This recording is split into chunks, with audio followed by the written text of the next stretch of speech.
Baba is giving us the directions to be loveful. And Baba says that, the images of deities in temples, they are also exuding love. Yes, so would you go to a temple where the eyes and the face of the deity is not loveful?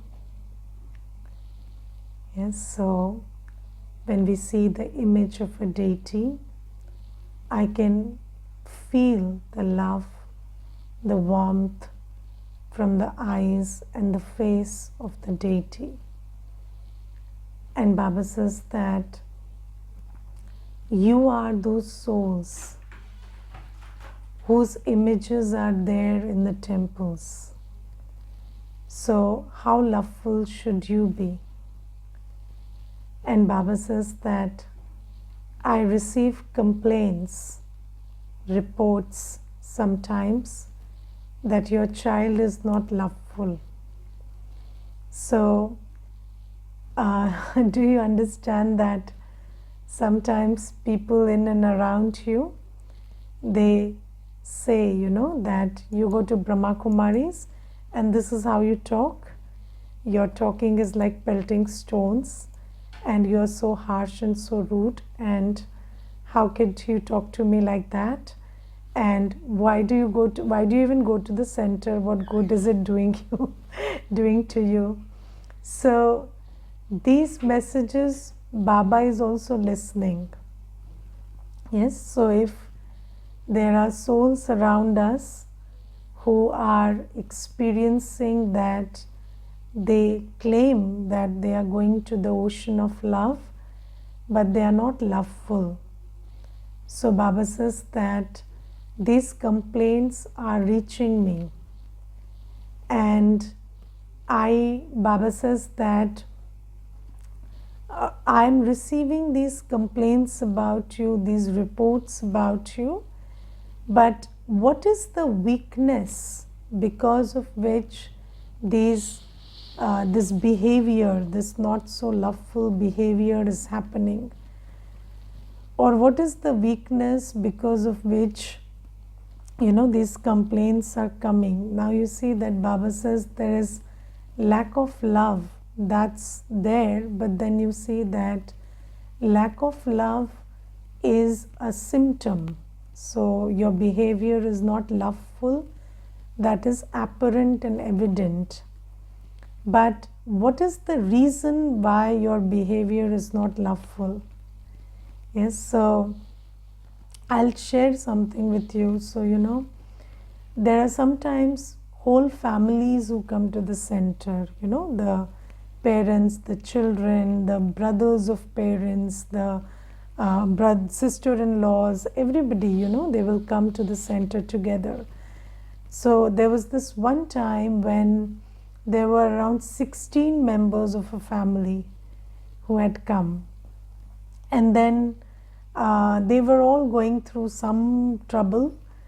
And when I talked to them individually, everybody said that I'm a very loving person. So each one had to say this only thing, that I'm a very loving person, but this person is very rude to me, or they don't talk to me nicely, or they don't love me back.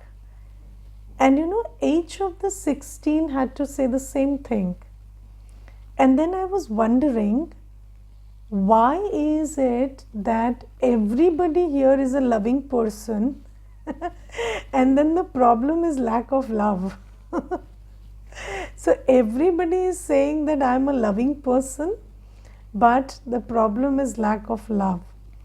So people think that a loving person means appreciating love, accepting love, and loving back. Yes, so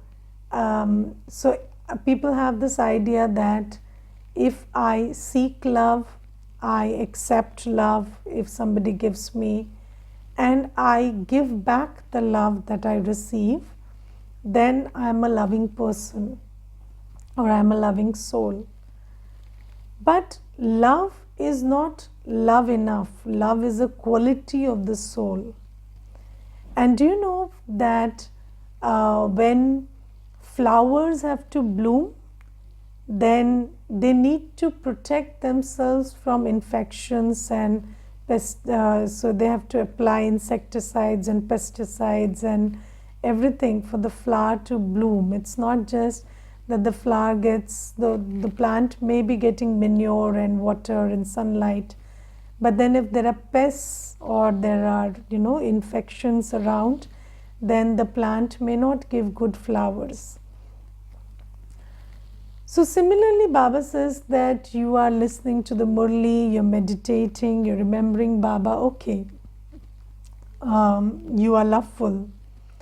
But for the flower to bloom all the time, for you to stay loveful, you need powers. Yes, you don't just need virtues to be virtuous, but you need powers to maintain your virtues. Yes, so if in the early morning I have planned that I want to be loveful today, that alone is not enough.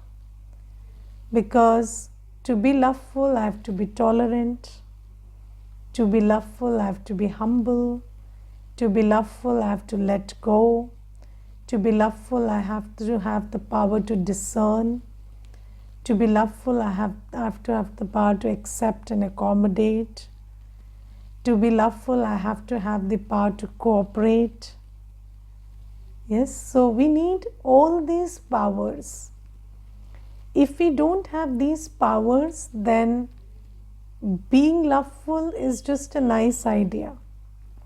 Because we are living with souls who are very different from us. And their capacities are different, their recording is different, their sanskars are different. Every soul is very different.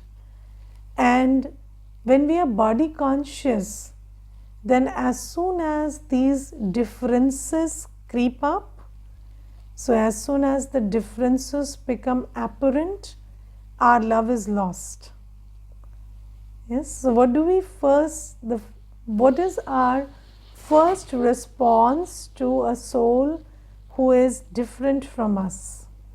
We don't feel connectedness, we don't feel a sense of love towards them. Isn't that true? Yes. So let's say I went for a program and I'm not soul conscious, I'm body conscious. And then I've prepared my session and I went there. And then I see souls who are practicing a certain religion which I have no idea about. And they are speaking a language which I don't understand.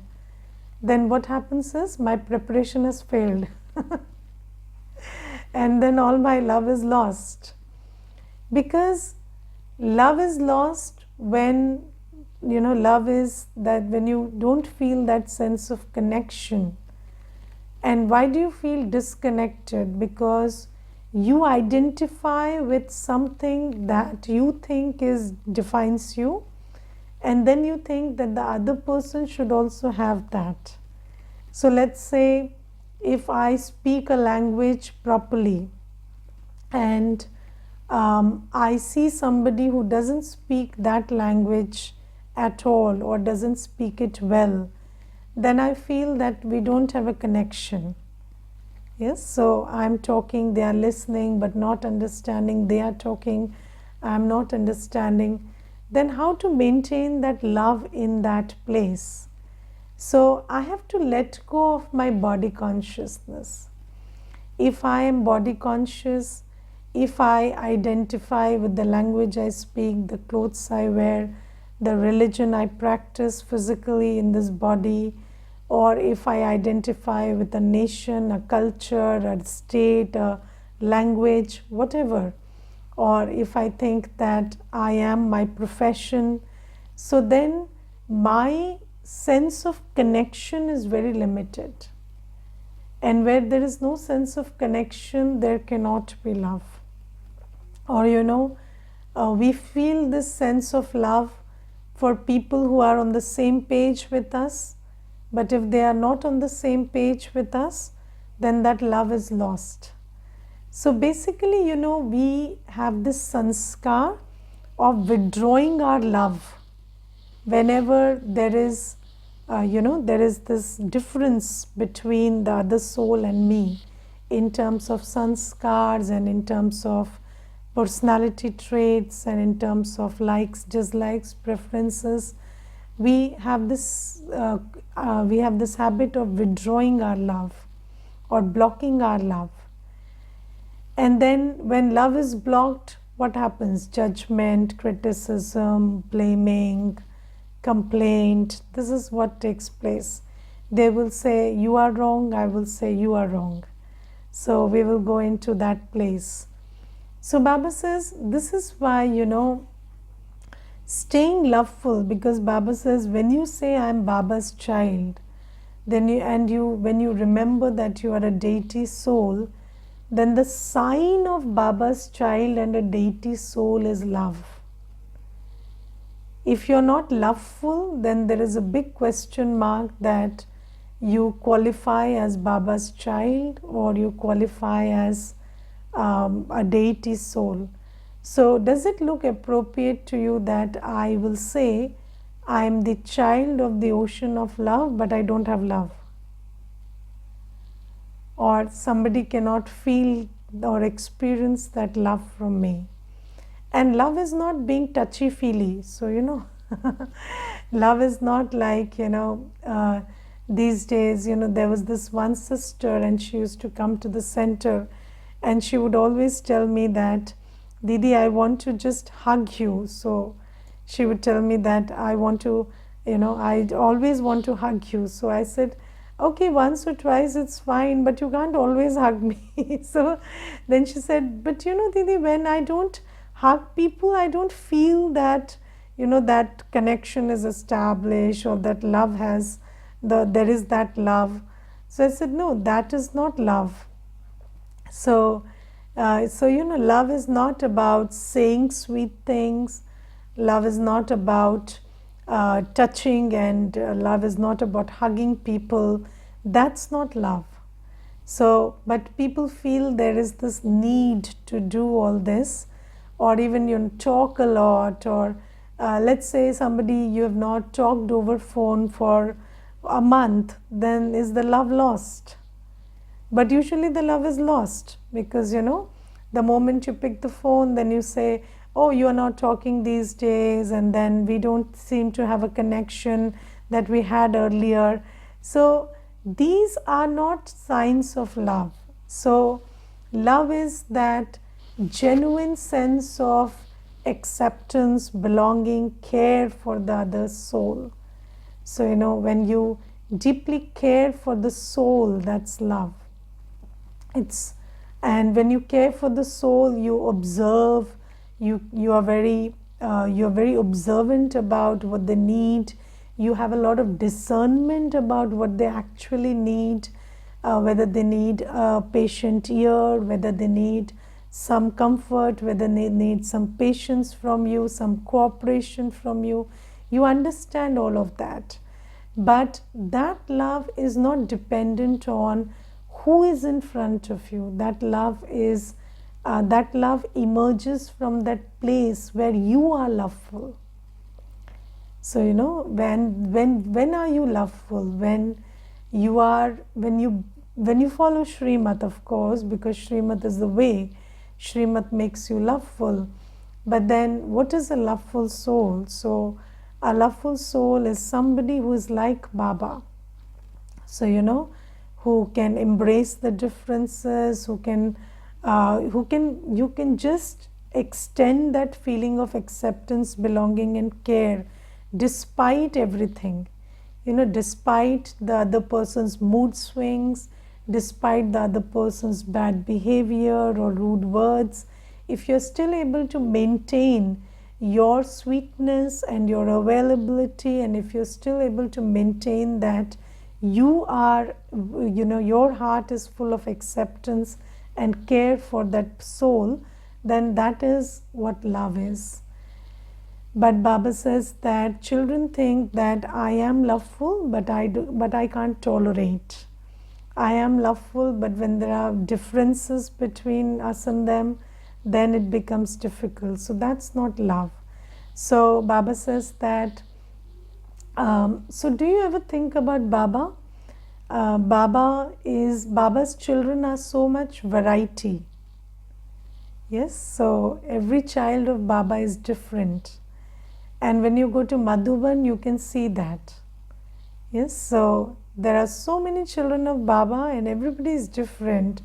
Old, young, kids, and then speaking so many languages and raised in so many different cultures and different nationalities also, different states, different religious backgrounds, different financial backgrounds.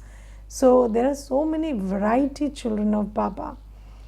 And then does Baba not love everybody? So Baba loves every child. And how do you know Baba loves every child? You look at every child and their face will tell you how much Baba loves them. So, their face also reflects that deep knowing, that deep experience that Baba loves me. And every child feels that love from Baba because Baba is soul conscious. Yes, so Baba is not body conscious. So even if somebody is talking a certain way, walking a certain way, eating a certain way, so obviously Baba teaches how to eat, talk, sleep, everything Baba teaches, but Baba doesn't judge. Yes, so or Baba's love is never withdrawn. So Baba says, you have to be like me, and you can only be like me when you're soul conscious. But we cannot be soul conscious on our own. We can only be soul conscious when we are in remembrance of Baba. Yes, so this is another important thing that we need to understand. So sometimes, even Brahmin children, they are practicing to be soul conscious without being in remembrance of Baba. This is one paradox. Okay. Then second paradox is they are practicing to be in remembrance of Baba without reading the Murli. So this is another paradox that I have seen. Now let's take these two things. First, you cannot be soul conscious until you remember Baba, because you don't have a template for a soul in this world. You don't have a template for soul consciousness in this world. When you are soul conscious, what are you like? Do you have any idea? In this world, who is soul conscious? Nobody. When people say, when we listen from Baba also, you're a peaceful soul. Have you seen a peaceful soul? How do you know what a peaceful soul is like? So you need a template. You need to understand these words. What is a peaceful soul? Who is a loveful soul? How do you behave when you are a happy soul? Because we have seen happy souls who are manic depressive. So, happy and the next moment very sad. Yes. And I remember there was this one girl, and she's young, she's 22 or 21 years of age, and then she once called and I was talking to her on speaker. I was doing something and there was another person in the room. There was another sister, and she was listening to the conversation, and this sister was overjoyed, like she was so happy. She was just telling me, Didi, today I went shopping and we are planning to go to Manali and this is happening and that is happening. And she was so happy. And then this other sister said, life should be like this, this sister is really enjoying life. So I said, just wait for 2 hours. And then after 2 hours, that sister called back again and then she said, I lost my phone on the way and see, I keep losing things and this time it was very costly, it was new also. And she was crying badly. So I said, do you see how happy she is? You want this kind of a life? So this is what is happening. And one day she called me and she said, Didi, I had a very bad day today. Why? Because one of my friends, she stayed over and we had a great time. We had dinner. She stayed with me during the night. We had a very great time. And then when she was leaving, she saw one keychain that I had. And that keychain was gifted to me by a very close friend, and that was from, some distant land. And she saw that keychain and she said, I like it very much, can I take it? And then I couldn't say no and she took it. And now it's been 4 hours, I'm crying for that keychain.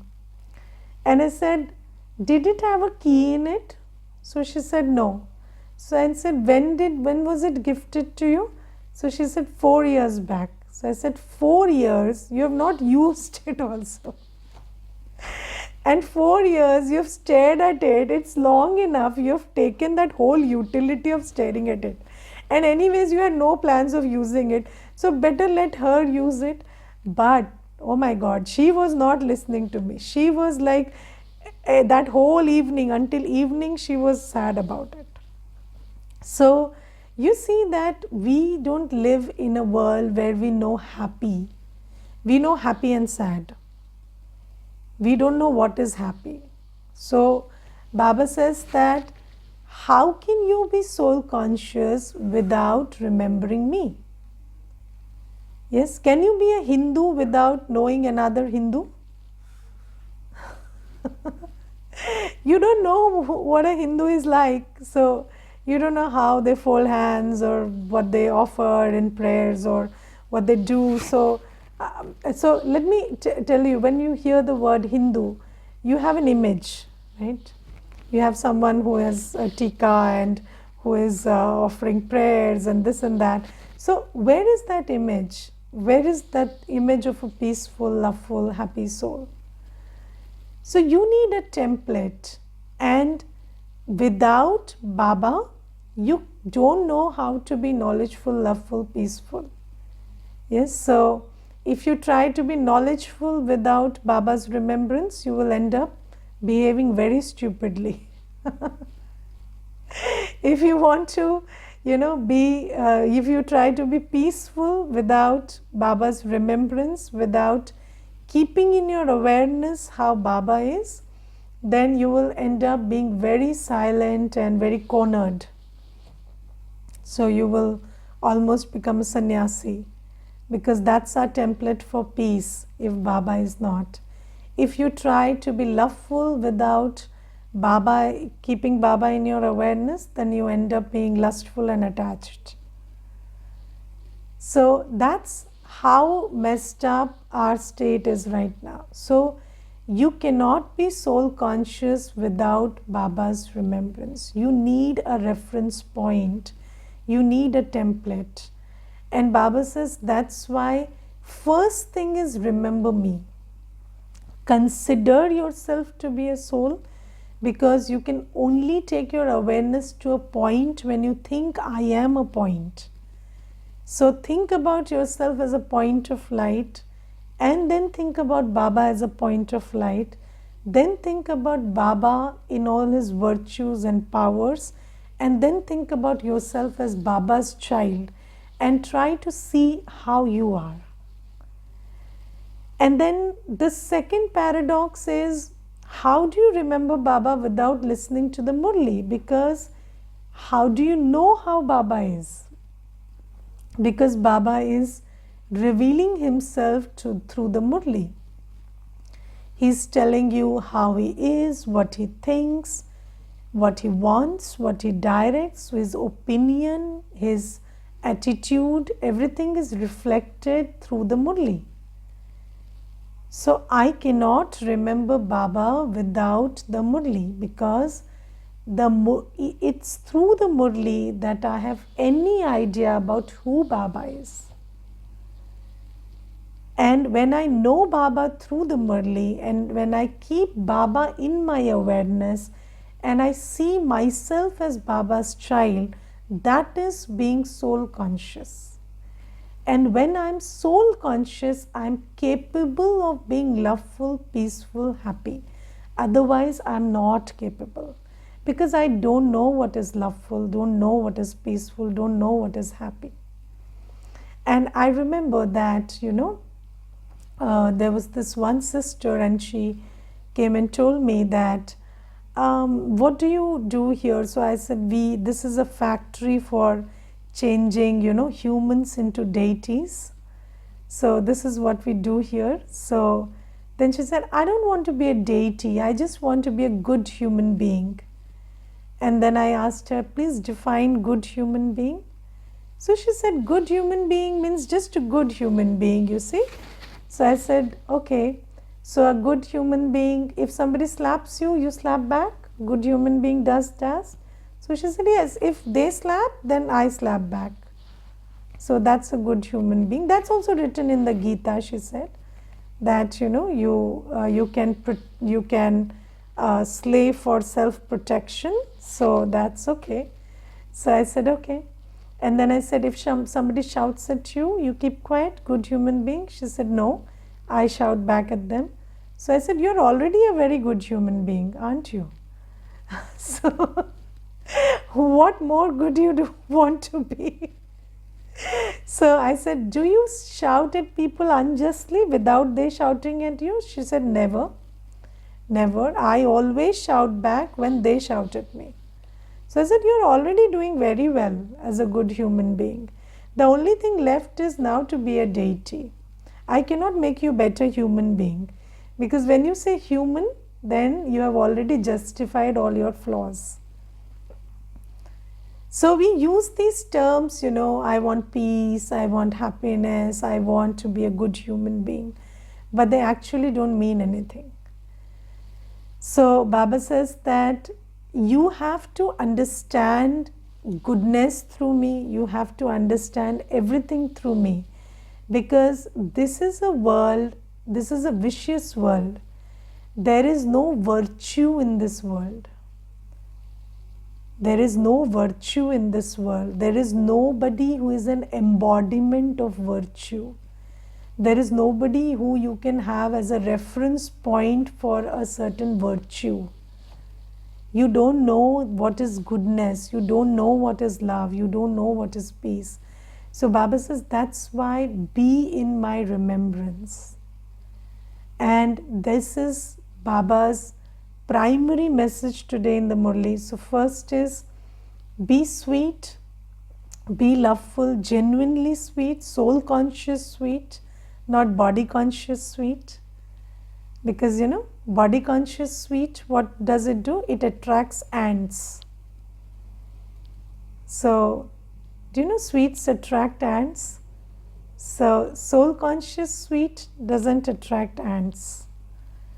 But body conscious sweet, they attract ants, all kind of sorrow and pain and getting upset and getting vicious. Those things will come up when you're body conscious sweet. But soul conscious sweet is really sweet, genuinely sweet, which happens only when we are in remembrance and we've created that loveful stage by following Baba's Shrimad.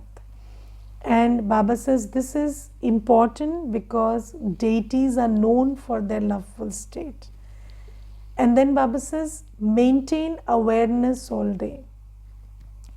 Be in my remembrance. That's another important thing, because now you know Baba, now you know virtues, now you know powers, now you know really what is a divine virtue, what is a virtue of a soul, who is Baba. So Baba says, by maintaining that awareness, you can be virtuous, you can be powerful, and you can do good karma all day. So, and for that, Baba says, early in the morning, get up and practice remembrance. And Baba says, another thing, while having food, practice remembrance. Yes, because why Baba says practice remembrance while having food? Because I think there are many reasons. First thing is, food gets affected or influenced by our state. So if I'm eating in remembrance, then obviously that food is doing a lot of good to me. Yes, so that food is also nourishing the soul with the body. So people are talking about mindful eating, yes, but they don't know mindful of what. Yes, people are saying eat mindfully. Yes, so they say when you are eating salad, think about the salad and eat the salad. But Baba says that no, that's one level where humans have reached.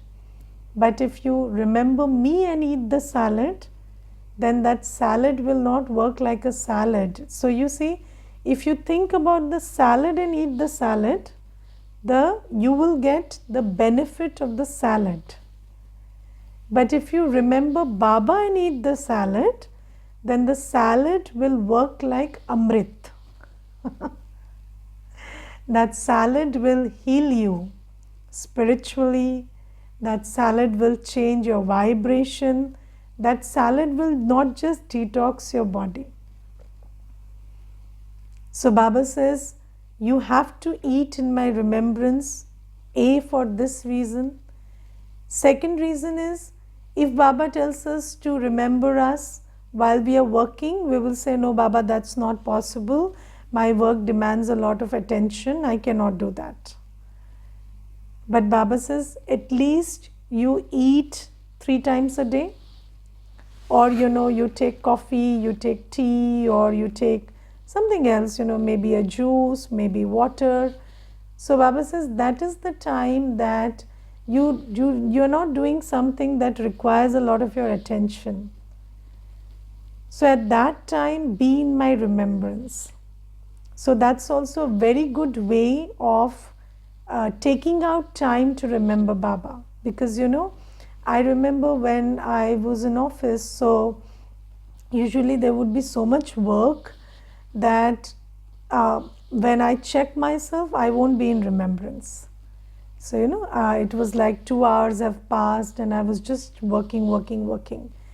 And then I took Baba's Shrimat and I started to maintain this remembrance when I was drinking water or tea or having my lunch. So that became a very good method. So at least in an hour you take 2 sips of water at least. So that time you can remember Baba. So it's like when you take a water break, food break, coffee break, so that becomes your remembrance break also, if you maintain this habit of remembering Baba while eating.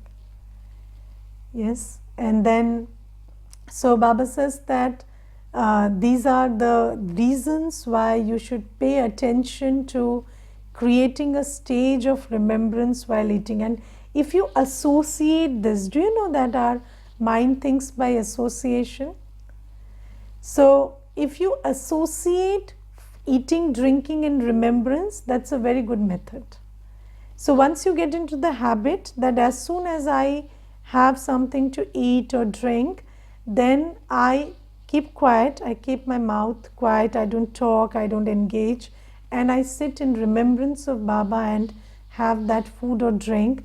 If you create this habit, then every time you're taking a food break, water break, coffee break, then it becomes a remembrance break automatically.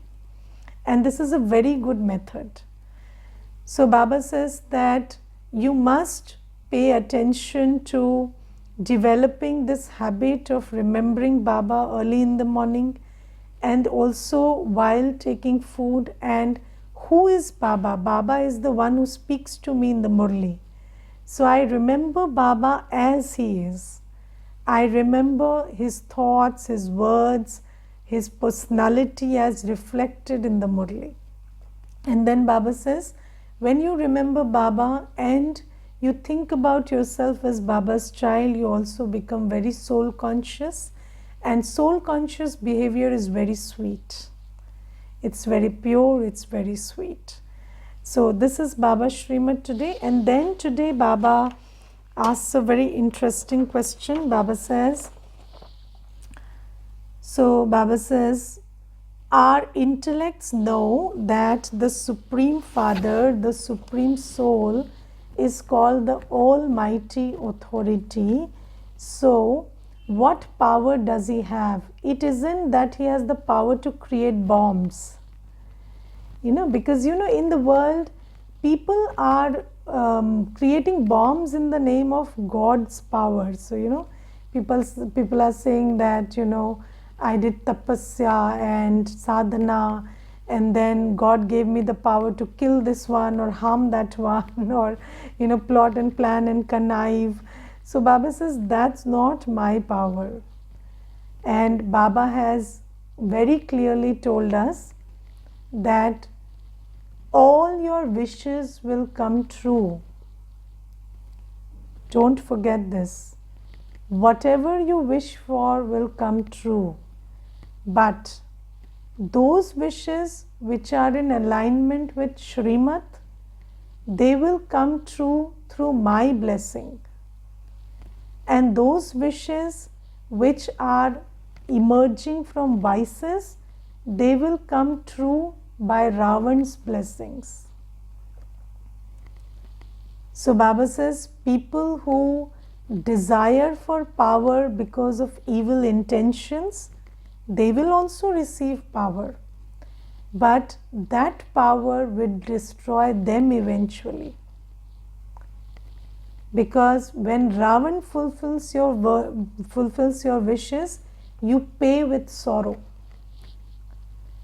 So you have to make a payment to Ravan if he has fulfilled your wishes, and the payment is you will be very sorrowful.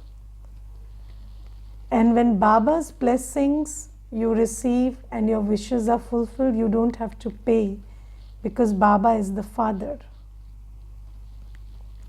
So he grants you wishes just because your wishes are good and they are on Shrimat. So Baba says that I don't give you the power to create bombs. Baba says, by remembering him, your sins are absolved. Baba gives us the power to overcome the urge and the sanskars and the tendencies to react in unfavorable situations.